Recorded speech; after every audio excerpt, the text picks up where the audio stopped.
I'll never forget that day. The week before graduation, we were so excited. You see headlines about people getting hit, and you never think it could be you or your friends. A split second. I looked away for a split second, and that's all it took. Every day I see that same kid, and every day I think about what could have happened. I swore I would never put anyone in that situation again.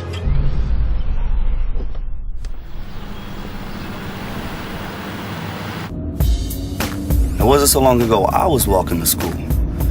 I made mistakes then too, but now that I'm driving a few tons of steel, I owe it to those children to be cautious, to know the law, and drive defensively. After all, I'm still a pedestrian too. When I'm walking to my car or across campus, you never know what you're getting into.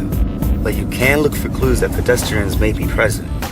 Crosswalks, pedestrian crossing signs, intersections, or someone simply standing at the curb. When a pedestrian is in a mid-block crosswalk or you're making a turn on a green light, they have the right of way. Also, pedestrians have the right of way at unmarked crosswalks, where a sidewalk ends at a street with no traffic signals. Think of the sidewalk as extending into the roadway. You can't always predict what other drivers are going to do either. I've had people go around me when I stop for someone in a crosswalk. These days, I don't just stop. I keep my eyes open for kids darting into traffic, coming from all different angles. You never know. Kids can be unpredictable, so expect the unexpected. Like here. Kids cross here all the time. They can't see me, and I can't see them. That's why I go extra slow. I used to think it was cool to goof off when I was driving. I thought I was a good driver, even though I thought it was okay to use my phone or text or make a quick call. But that was before I realized how easy it is to hit someone, maybe kill someone. I don't want that hanging over my head for the rest of my life. I've got other things to worry about now, like college and finding a parking spot.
Rick with Smart Drive Test, talking today about emergency vehicles. A few weeks ago I had a student, he comes in during his day of training. He has his road test the following day for his Class 1 driver's license, which is tractor trailer. We're out, we're training.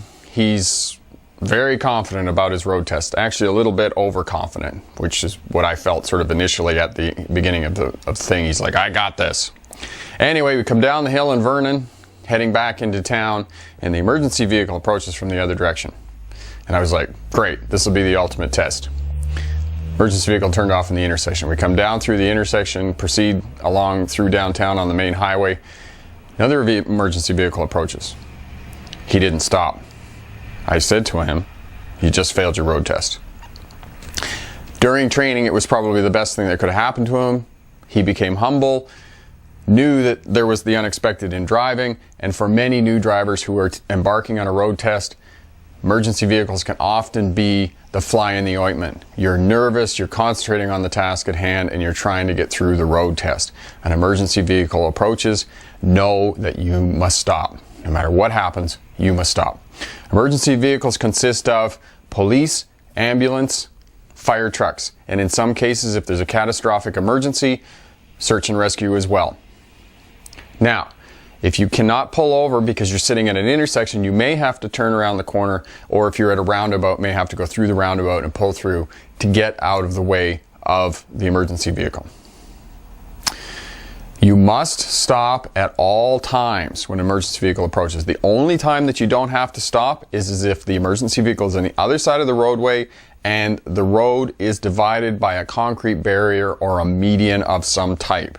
If you're in a city and the intermediate barrier is intermittent at times, no, that's not what they're talking about. They're talking about freeways, 4-lane highways, where they're divided by some sort of physical barrier that prevents the emergency vehicle from coming over on your side of the road. That's the only time that you don't have to stop. So, emergency vehicles also travel in groups. If there's one, make sure you keep an eye out in case there's another one, because if the fire trucks come out first as the first responders, oftentimes the ambulance will come behind them, and in some cases the police will come as well. So know that they travel in groups. Okay, emergency vehicles, know that you must stop at all times, especially on a road test. It is an automatic fail if you do not stop for an emergency vehicle during a road test. I'm Rick with Smart Drive Test. Thanks for watching. Good luck with your road test, and remember, pick the best answer, not necessarily the right answer. Have a great day. Bye now.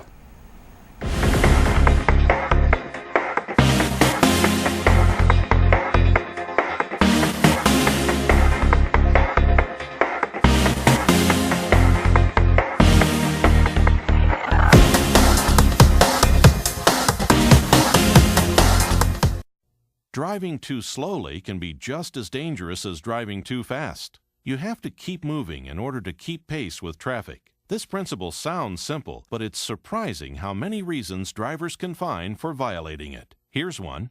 Because the off-ramp's a little on the short side, this driver is starting to slow down on the main highway. It's really asking for trouble. As long as he's on the highway, he should keep moving at highway speed. True, he'll have to use his brakes once he pulls into the exit lane, but that's a lot safer than slowing down out here. Here's a driver overtaking a truck on an upgrade. He can do one of two things. He can cruise right along until he gets behind the truck, then slow down and wait for a chance to change lanes. Or he can recognize that a truck near the top of a long grade is probably going pretty slow, and he can start changing lanes now. That brings up another way of adjusting speed to traffic. Some people seem to smooth out the wrinkles in traffic by anticipating what's going to happen and being able to make changes gradually and smoothly. What does this situation tell you? It should tell you that the car in the right lane is a good bet to change lanes in order to get by the truck. If you're intending to pass, you'd better make sure the driver sees you. That'll do it. Just a light tap to let him know you're there. You don't want to shake him up. That's what a horn is for, to let people know where you are. It isn't intended to tell people to get out of your way or give them a piece of your mind. Remember, the purpose in looking at least 20 seconds ahead is to be able to respond to situations early. How should you react to this situation? Begin to slow down? Begin a lane change? Maintain your speed and direction.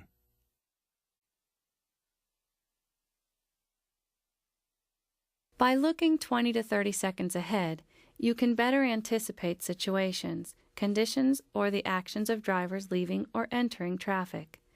If appropriate, move over to give other drivers an opportunity to make their maneuver more smoothly.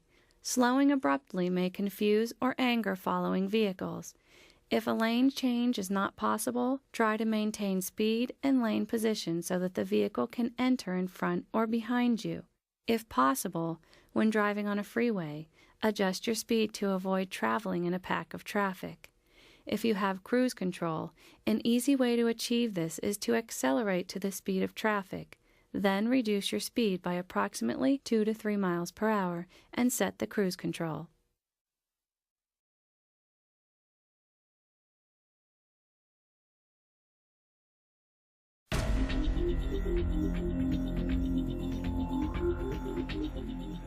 Following large trucks or buses at the proper distance is important. If you follow too closely, the truck's size will prevent you from viewing the road ahead. The truck's brake lights may be your first indication of a hazard and limit your response time. Try to position your vehicle so that you can see the truck driver's side mirrors. That way he can see you as well. When coming to a stop behind a truck, don't pull up to its bumper. Leave room to maneuver. A good rule of thumb is to leave at least one car length, enough space to maneuver around the truck if necessary. Another danger for passenger car drivers is striking the back of a large truck. This type of crash can cause the rear of the truck trailer or other areas of the tractor or trailer to impact the passenger vehicle in areas that are catastrophic to the occupants. Be sure to allow a space between the back of the truck and your car. Trucks are able to straddle debris in the road while you may not have enough time to react. Some drivers think drafting a large truck is safe and saves gas. Actually, this can result in a traffic ticket and drastically reduces visibility for the car driver. If the truck changes lanes or slows to avoid an obstacle, the car driver may not have enough time and space to avoid a crash. Following at a safe distance is always important. Sharing the road with trucks and buses requires leaving enough space to be safe.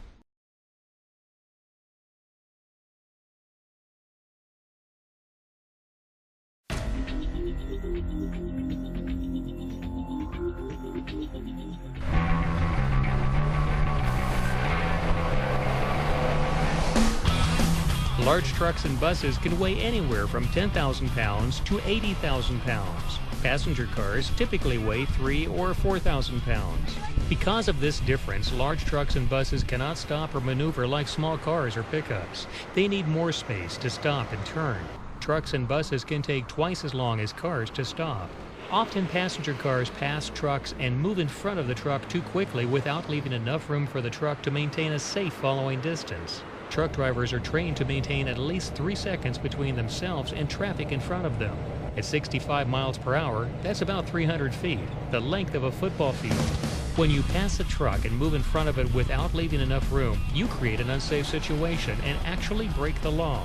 Most states have a traffic law regarding lane usage or passing that requires you to leave a safe distance between your car and the vehicle you pass before moving into their lane. Sharing the road is always safer than ignoring other vehicles and pushing your way through traffic.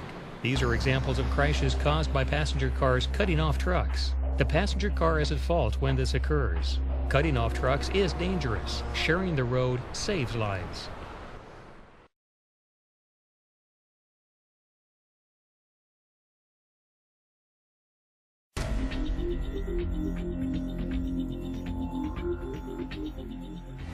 Due to the overall length of large trucks, a larger turn radius is necessary. Often large trucks will move into adjacent lanes prior to and after a turning movement to avoid driving over a curb or sidewalk. When making a right turn, large trucks will often move left prior to making the turn. Inattentive drivers may see this as a lane change to the left, not the beginning of a right turn, and attempt to pass on the right. Look for the right turn signal on the trailer before attempting to pass on the right. Passing any large truck on the right can be risky. Occasionally, truck drivers will fail to signal, or the trailer signal light may be inoperative. Safe drivers will wait to assess the truck driver's intent before passing. If a truck is stopped at or approaching an intersection, never attempt to cut in along the right side as the driver first maneuvers left, or you will find yourself sandwiched between the turning truck and the curb. Trying to pass a right turning truck on the left can also present dangers. If the truck swings wide enough, it can force you to stray into oncoming traffic or the median of a cross street. Always give the truck driver sufficient clearance and time to complete a turn safely. Similar concerns arise when large trucks make left turns. Truck drivers turning left may first swing wide to the right to enter a cross street. The sharper the turn, the narrower the intersection, and the longer the truck, the wider the driver must go. Many intersections are marked with stop lines, indicating where a driver must come to a complete stop. Stop lines are designed to set motorists far enough back from the intersection to be safe. Check the cross street for large truck traffic when stopped at intersections to anticipate any wide turns entering your lane. Crowding the intersection by stopping beyond the stop line can position your vehicle too close to trucks attempting to turn and other cross traffic. It can also result in a traffic ticket. Passing large trucks can be risky. Sharing the road means assessing as best you can the intent of the truck driver and avoiding passing trucks when they are turning.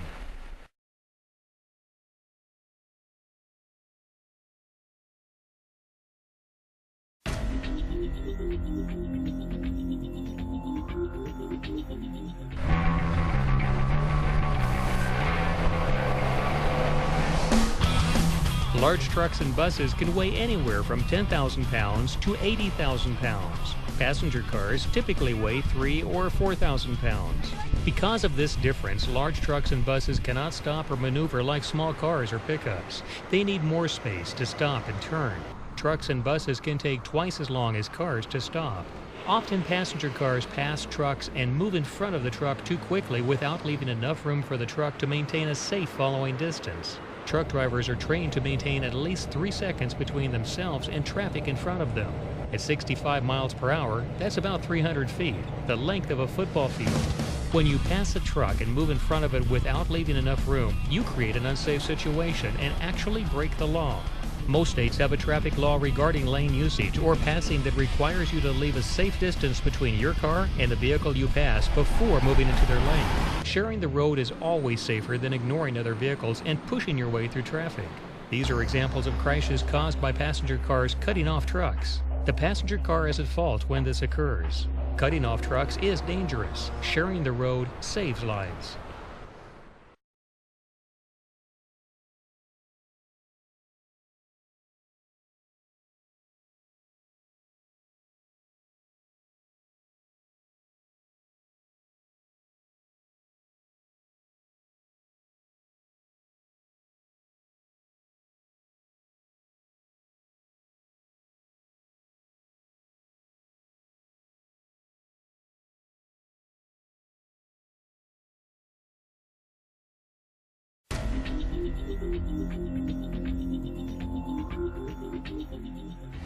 Due to the overall length of large trucks, a larger turn radius is necessary. Often large trucks will move into adjacent lanes prior to and after a turning movement to avoid driving over a curb or sidewalk. When making a right turn, large trucks will often move left prior to making the turn. Inattentive drivers may see this as a lane change to the left, not the beginning of a right turn, and attempt to pass on the right. Look for the right turn signal on the trailer before attempting to pass on the right. Passing any large truck on the right can be risky. Occasionally, truck drivers will fail to signal, or the trailer signal light may be inoperative. Safe drivers will wait to assess the truck driver's intent before passing. If a truck is stopped at or approaching an intersection, never attempt to cut in along the right side as the driver first maneuvers left, or you will find yourself sandwiched between the turning truck and the curb. Trying to pass a right-turning truck on the left can also present dangers. If the truck swings wide enough, it can force you to stray into oncoming traffic or the median of a cross street. Always give the truck driver sufficient clearance and time to complete a turn safely. Similar concerns arise when large trucks make left turns. Truck drivers turning left may first swing wide to the right to enter a cross street. The sharper the turn, the narrower the intersection, and the longer the truck, the wider the driver must go. Many intersections are marked with stop lines, indicating where a driver must come to a complete stop. Stop lines are designed to set motorists far enough back from the intersection to be safe. Check the cross street for large truck traffic when stopped at intersections to anticipate any wide turns entering your lane. Crowding the intersection by stopping beyond the stop line can position your vehicle too close to trucks attempting to turn and other cross traffic. It can also result in a traffic ticket. Passing large trucks can be risky. Sharing the road means assessing as best you can the intent of the truck driver and avoiding passing trucks when they are turning.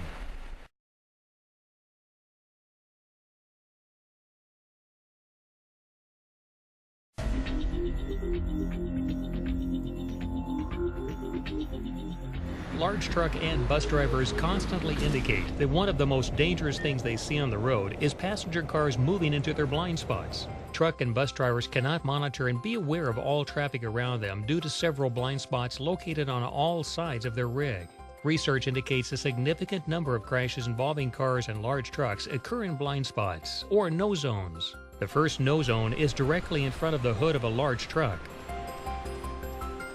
Long hoods can create blind spots up to 20 feet in front of the bumper, easily enough room for a small passenger car to move into without being seen. Each side of a large truck also has a no zone. The left side extends from the driver's door to the middle of the trailer. Passenger cars should move through this zone steadily and not linger. The right side no zone is much larger. It extends from the front of the truck all the way to the rear and 3 lanes over. Truck drivers are trained that this is one of the most dangerous areas around a truck, and car drivers should avoid it when possible. Another good reason to avoid the blind spots is that even a properly secured load can shift while the truck is moving and could possibly dislodge onto the highway.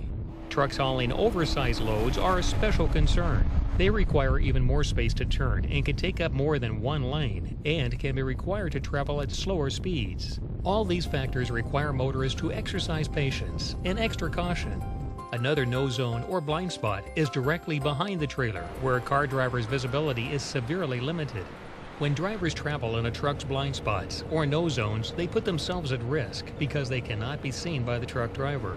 A good rule is to make sure you can see the truck driver in one of his or her mirrors so they can see you.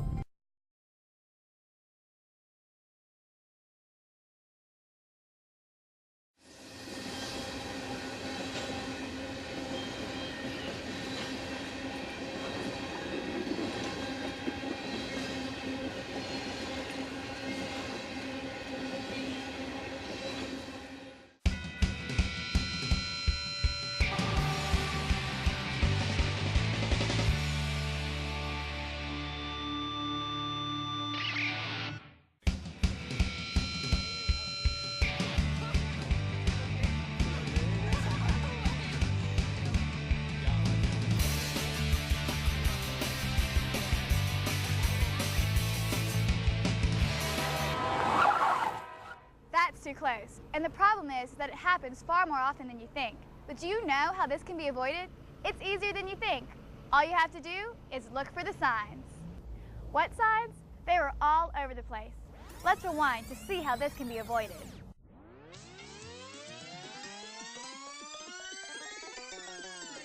When you see an advance warning sign, pay attention because you are approaching a railroad crossing. Pavement markings may also be present. This would be a good time to lower the radio, check behind you, and put your foot over the brake. See that sign? It's called a crossbuck, and it tells you to yield to trains. You might also see a yield sign at the crossing. Yield on the highway means slow down, prepare to stop, and look for traffic before going. It's the same here, just instead of a car, we're dealing with a 12 million pound train. You can avoid real disaster by simply obeying the sign.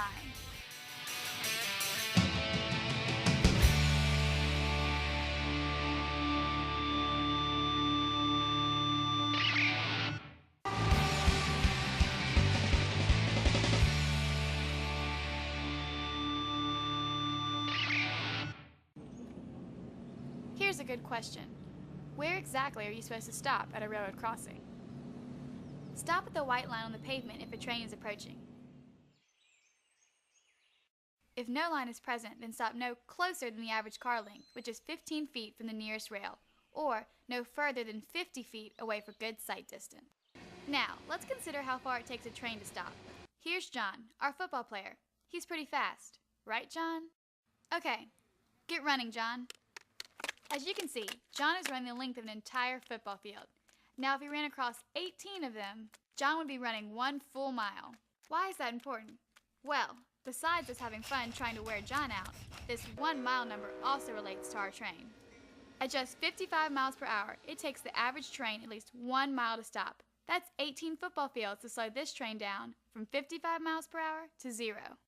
By the way, it takes John a lot less to stop.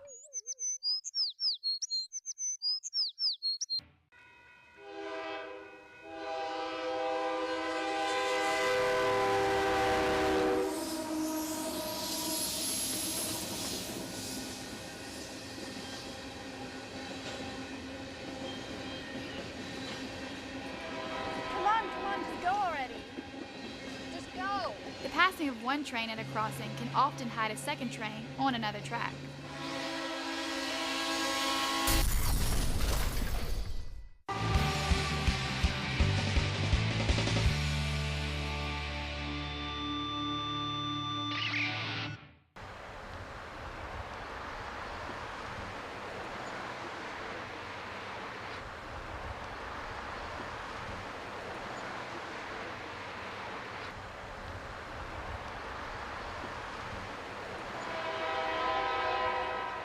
Be sure when you start across the tracks, there's room on the other side to get completely across. Remember, you need a minimum of a car length, which is 15 feet from the track. So if you don't fit, don't commit.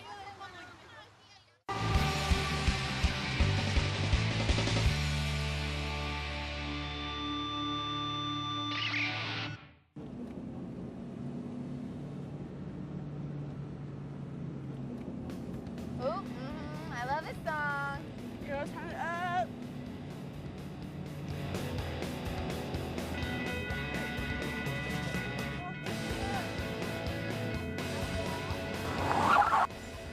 You can always rock out, but remember not to zone out. You have to look and listen for the train.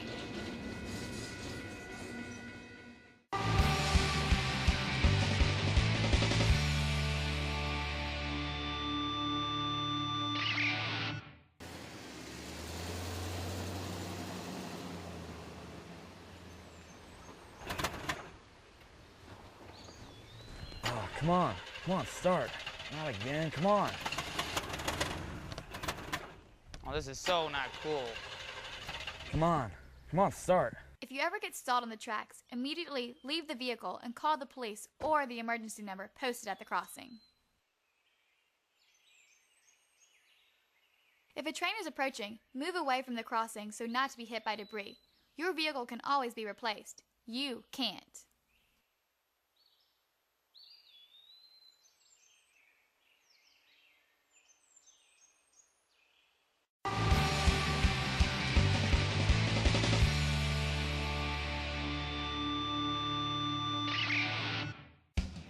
Okay, let me remind you what can happen if you don't exercise a little caution at a crossing and obey the signs and signals.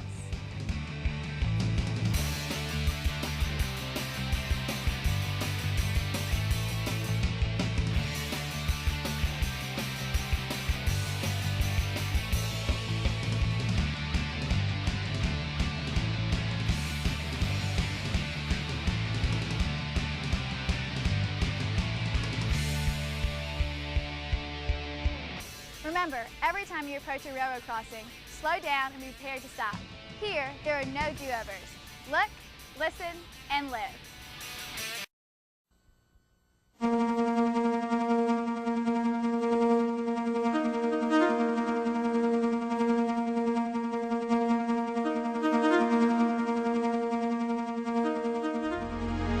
What does this highway sign mean to you?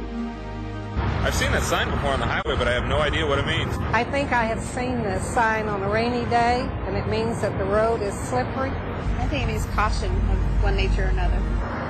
I believe that means there's a speed zone coming up. That sign is to warn drivers of a construction area. The orange and black sign conveys warning and guidance and denotes a work zone. A series of these signs is normally displayed in advance of a work zone, as warning that the road ahead is being worked on. Maintenance and reconstruction of our highways and streets occurs every day. Work reaches highest intensity in summer months, when many are driving over unfamiliar highways. Highway work zones are upsetting because they may delay our travel and expose us to potentially hazardous situations, such as workers, equipment, and excavations in or near the roadway. The Federal Highway Administration reports nearly 800 work zone fatalities per year. Work zones can also be dangerous for the highway worker. National estimates are that as many as 100 highway workers are killed each year. Since conditions change rapidly, the traffic controls must be changed frequently to reflect current traffic conditions. The objectives of this videotape are to help you understand the purpose of the devices used in highway work zones and to provide tips to enable you to safely drive through the areas where work is being done. Heed signs and other traffic controls, but also be alert to unexpected situations or even incorrect signing.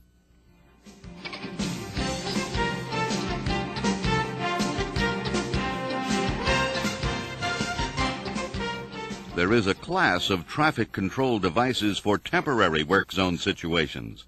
These devices include the orange and black signs mentioned earlier, cones, drums, barricades, arrow panels, pavement markings, and flaggers. Flaggers are used to stop, slow, and guide traffic in work zones. These warning signs indicate a flagging operation.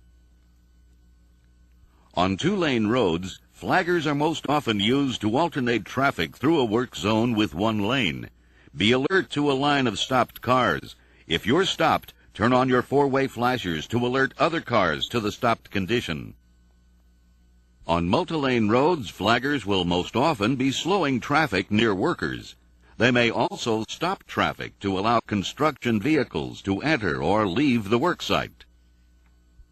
Channelizing devices such as cones, drums, vertical panels, and barricades are used to warn drivers of the work activity, separate work from traffic, and guide drivers safely past the work.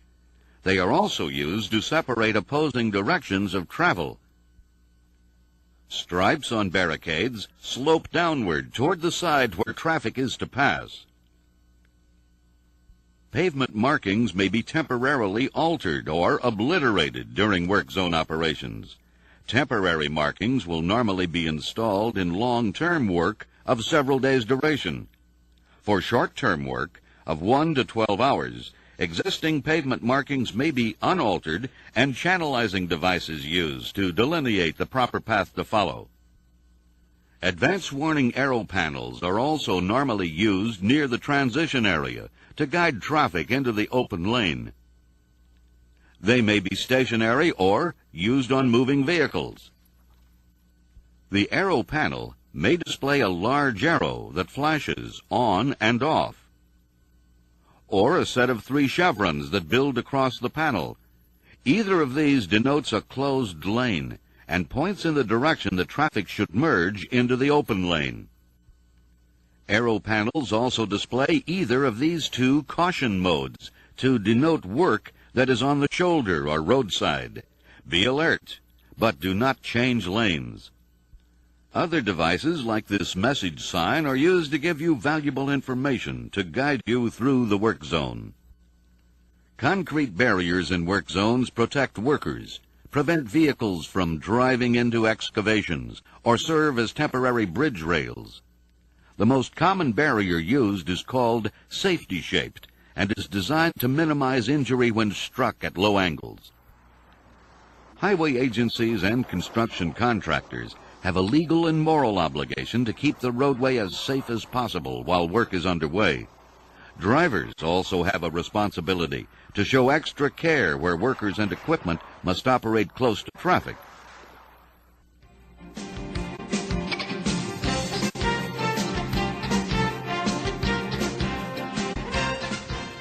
These driving tips will help you be prepared for the most common situations you will encounter in work zones. First of all, avoid major projects if an alternate route is available. Your local auto club can help minimize your exposure to major projects for long vacation drives. Obtain a list of current projects underway. When driving through a work zone, you may encounter workers, equipment, or devices in the road, or even something completely unexpected. These work zone features linked with the element of surprise can quickly lead to unfortunate results.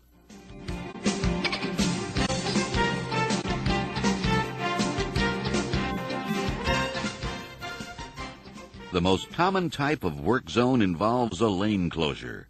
These necessary bottlenecks have 2 lanes of traffic merging into 1 lane. Advanced signs will state right or left lane closed. You may also see a lane transition sign followed by an arrow panel. The advance information gives you time to make a safe merge. Don't wait until the last second when it may be harder to find a gap in the open lane. An early merge enables the entire group of traffic to make it through the bottleneck much quicker. Be alert for traffic slowing or stopping in front of you. If you are already in the open lane, leave gaps so that others can merge.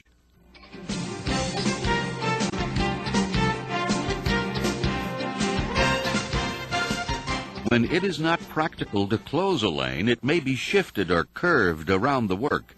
The lane shift will be marked with this sign. If more than 1 lane is being shifted, this sign may depict the number of lanes. Stay in your lane through the lane shift area, even though the lane may be shifted onto a shoulder or other rough surface.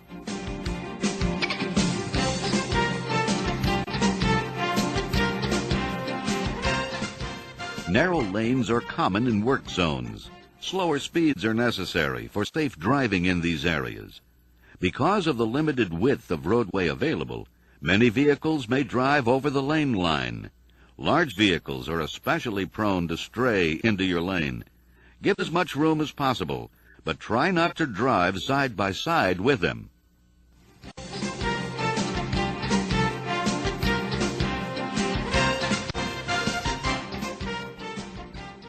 Drop-offs are road sections with different elevations that are created when lanes are resurfaced or the shoulder is excavated.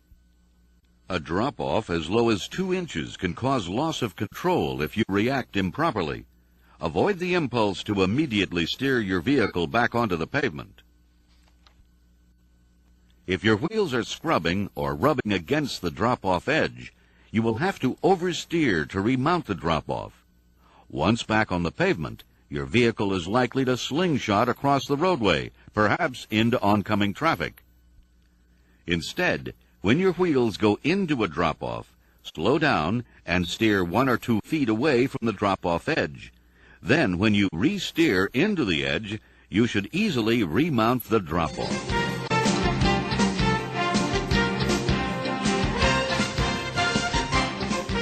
More highway work is being done at night to avoid peak traffic periods. Work zone features may be difficult to see, and glare from opposing motorists or floodlights may reduce your vision. Signs, channelizing devices, and pavement markings are designed to delineate your path. So don't drive into areas where you can't see the road surface. It may be necessary to use your high beams to see the correct path or objects on your left, such as concrete barrier.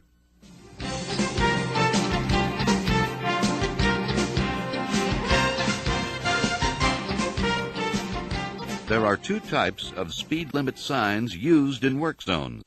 This orange and black speed sign is an advisory speed plate which indicates the maximum recommended speed in the area where it's posted. The second type is a regulatory speed limit sign. It specifies the legal speed limit and can be used to ticket you for speeding in the work zone. Many states have increased enforcement patrols as a way of reducing accidents. Some have even legislated double fines for speeding in work zones. Work zone signing and speed limits may have been abused in the past by posting unnecessarily low limits, or by keeping the signs up when work was not underway. However, today's highway workers are doing a much better job of keeping traffic controls current and relevant. Observe the speed limit, and when you see workers or machinery close to the traveled lanes, give them a break for their safety and yours. While some accidents in work zones are probably unavoidable, you can help make our roads much safer by being alert when you see the orange and black work zone signs. Be patient when delayed and consider other drivers and the workers along the highway. Remember to pay attention to features of the work zone and to expect the unexpected. Soon, you'll be through the work zone and on your way again.